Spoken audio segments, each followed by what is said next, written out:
আসসালামু আলাইকুম রহমতুল্লাহি ওয়া বারাকাতুহু নাহমাদুহু ওয়া নুসাল্লি আলা রাসূলিল কারীম আম্মা বাদ। ডিয়ার ফ্রেন্ডস, আশা করি প্রত্যেকেই ভালো আছেন। আলহামদুলিল্লাহ, আমিও ভালো আছি। তো বন্ধুরা, আজকে আমি আপনাদেরকে খুবই গুরুত্বপূর্ণ কয়েকটি ভেষজের সাথে পরিচয় করিয়ে দেব।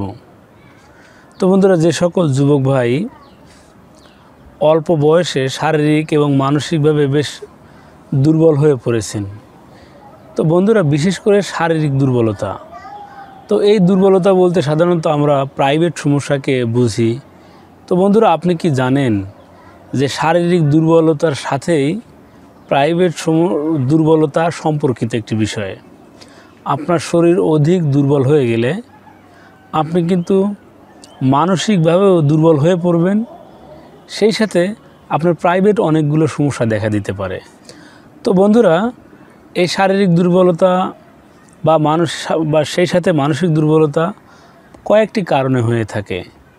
তো বন্ধুরা, বিশেষ করে প্রথম যে কারণটি বলবো, যে সকল যুবক ভাই যৌবনের প্রারম্ভে অর্থাৎ বালেগ হওয়ার পর থেকেই অধিক পরিমাণে হস্তমৈথুনে অভ্যস্ত হয়ে যায়, সেক্ষেত্রে ওই সকল ভাইয়ের মেরুদণ্ড দুর্বল হয়ে যায়, স্মৃতিশক্তি দুর্বল হতে থাকে,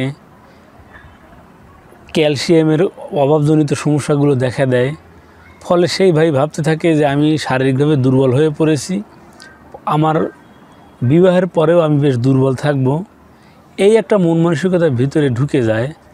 ফলে ওই ভাই শারীরিকভাবে খুব বেশি দুর্বল না হওয়া সত্ত্বেও কিছু সমস্যার সম্মুখীন হন, বিশেষ করে বিবাহের পরে। তো বিবাহের পরে কোন ধরনের সমস্যার সম্মুখীন হন? একটা চিন্তাই মাথায় ঘুরপাক খেতে থাকে যে আমি কি আমার স্ত্রীকে পর্যাপ্ত সুখী করতে পারবো, পর্যাপ্ত সুখ দিতে পারবো। এই চিন্তা থেকেই যে তিনটি সমস্যা দেখা দেয়। একটি হলো ইরেকটাল ডিসফাংশন, যেটি উত্থানজনিত সমস্যা, এবং দ্রুত শুক্রপাত বা শুক্রতারল্যজনিত সমস্যা দেখা দেয়, সেই সাথে আকাঙ্ক্ষার হ্রাসও এর সাথে যুক্ত হয়। তো বন্ধুরা, এর থেকে কিভাবে পরিত্রাণ পাবেন আমি আজকে আপনাদের সেটাই বলবো। তো বন্ধুরা, যে সকল ভাই এই সকল সমস্যার সম্মুখীন হয়েছেন বা এই সমস্যায় ভুগছেন, তো বন্ধুরা আপনি কি জানেন যে এই সমস্যার সমাধান একেবারে প্রকৃতিতেই লুকিয়ে রয়েছে।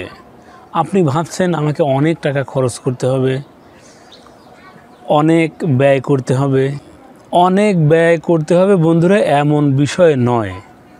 আপনি একটু চেষ্টা করলে হাতের নাগালেই পর্যাপ্ত পরিমাণে ভেষজ রয়েছে, যেগুলো খুবই সহজপাচ্য, আপনি চেনেন, জানেন। তো এর মাঝে একটা কথা বলে রাখি, অনেক ভাই আমাকে বলেছেন যে ভাই খুব সহজে তৈরি করা যায় এবং হাতের নাগালে পাওয়া যায়, এমন সহজপাচ্য এবং সহজে তৈরি করা যায় এমন কিছু ভেষজের কথা বলে দিন। তো আজকে আমি এই সহজে আপনি হাতের নাগালেই পাবেন এবং সহজে তৈরি করে খেতে পারবেন এমন কিছু ভেষজের কথা বলছি, যেগুলো সেবন করার দ্বারা আপনার এই সমস্যাগুলোর সমাধান হয়ে যাবে ইনশাআল্লাহ। তো বন্ধুরা, আমার সামনে আপনারা দেখতে পাচ্ছেন এটি শিমুলের পাউডার, শিমুলের গুঁড়া। আপনারা দেখতেই পাচ্ছেন এটি মূলের পাউডার। আমার পাশেই দেখছেন তেঁতুল বীজ চূর্ণ, এটি তেঁতুল বীজের পাউডার। আর এইখানে যে বন্ধুরা দেখতে পাচ্ছেন এটি অশ্বগন্ধার পাউডার। আর সেই সাথে আমার পাশে দেখতে পাচ্ছেন এটি হচ্ছে শতমূলের পাউডার। আর এইখানে যে দেখতে পাচ্ছেন এটি হলো বীর্যমণি, এর নামই হচ্ছে বীর্যমণি। তো বন্ধুরা, এই বীর্যমণির কাজ হচ্ছে, তো বন্ধুরা বীর্যমণি দেখতে পাচ্ছেন, সেই সাথে দেখতে পাচ্ছেন এটি হলো তালমাখানা। আবারও বলছি বন্ধুরা, এটির নাম তালমাখানা। এখানে আপনারা 6টি ভেষজ দেখতে পাচ্ছেন।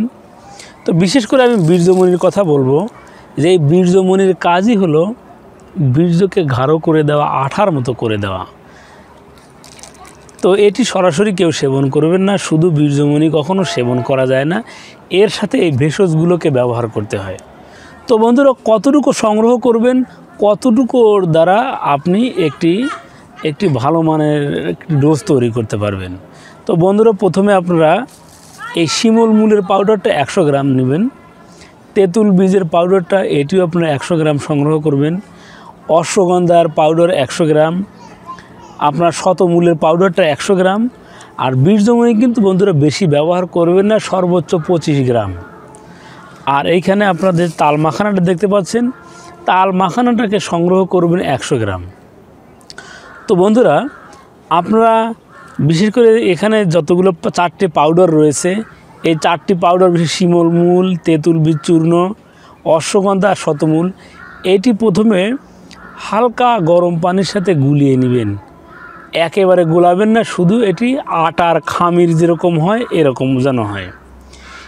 তো তার পূর্বে যে কাজটি করে নিতে হবে, আপনাকে এই তাল মাখানা একটু ভিজিয়ে রাখতে হবে। 100 গ্রাম পরিমাণ ভিজিয়ে রাখবেন।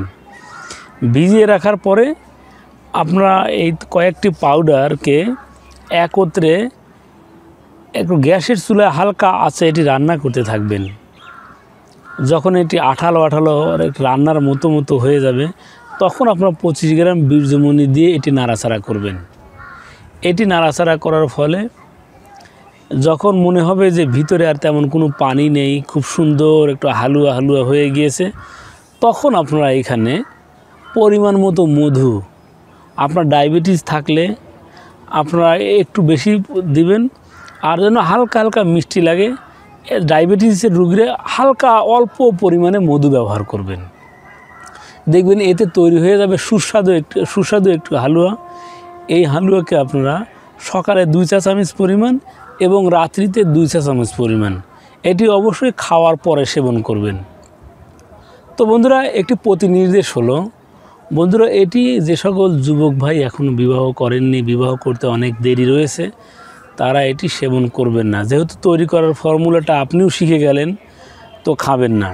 হ্যাঁ, যদি মনে করেন যে আপনার বেশ সমস্যা রয়েছে এবং আপনি এটি খাওয়ার দ্বারা, সেবন করার দ্বারা আপনি সুস্থ হচ্ছেন বা অনেক সুস্থ হয়ে গিয়েছেন, কিন্তু আপনি হস্তমৈথুন করবেন না, এই কনফিডেন্স থাকলে তখন শুধুমাত্র ওই সকল যুবক ভাই ব্যবহার করতে পারবেন।